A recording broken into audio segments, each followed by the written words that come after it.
నంద్యాల జిల్లా పాణ్యం మండలం మద్దూరు గ్రామం. మేము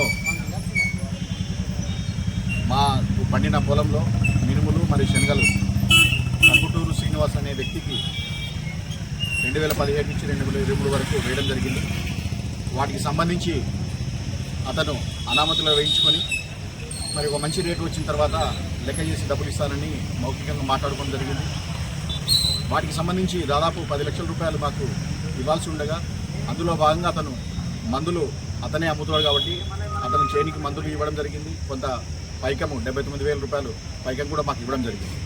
మిగతా బ్యాలెన్స్ 8 లక్షల చిల్లర ఏదైతే డబ్బులు ఇవ్వాల్సిందో అతను ఇస్తానని చెప్పి 2023 నుంచి ఈ రోజు వరకు ఇవ్వకుండా తప్పిస్తూ తిరుగుతూ ఫోన్ స్విచ్ ఆఫ్ చేసుకొని మరి ఇస్తాను మిరపకాయలు అమ్మి నాకు ఇస్తాను, మినుములు అమ్మి నాకు ఇస్తాను, పొలం అమ్మి నాకు ఇస్తానని చెప్పి మాయమండలు చెప్పి మోసపూరితంగా చేయడం జరిగింది. అంతేకాకుండా మరి మా అమ్మ అడిగినప్పుడు కూడా అదే విషయాలు చెప్పుకుంటూ వచ్చాడు, చాలా పని చేస్తూ వచ్చాడు.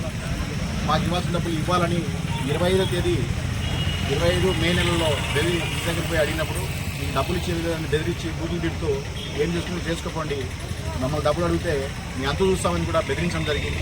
ఈ విషయంలో మరి పాణ్యం పోలీస్ స్టేషన్కి వచ్చి కంప్లైంట్ చేయడం జరిగింది.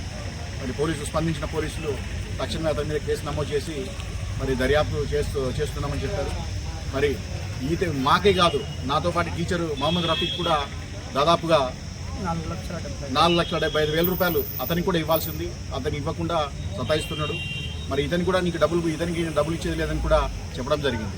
సో మద్దూరులో ఎవరైతే ఉన్నారో ఇంకా ఇతర గ్రామాలు ఎవరైతే ఉంటున్నారో మీ యొక్క ధాన్యం ఏదైతే ఉందో సరైన వ్యక్తిని ఎంచుకొని వారికి ఇచ్చి మీరు మేలు పొందాలని కోరుకుంటున్నాము. ఇటువంటి వ్యక్తుల పట్ల తక్షణమే మీరు డబ్బులు ఇవ్వకుండా మోసం చేస్తున్న పట్ల మీ యొక్క స్థానిక పోలీస్ స్టేషన్లో కంప్లైంట్ చేసుకొని మరి మీరు లబ్ధి పొందాలని ఆ చట్ట పరిధిలో న్యాయం పొందుకోవాలని కూడా మేము కోరుకుంటున్నాము.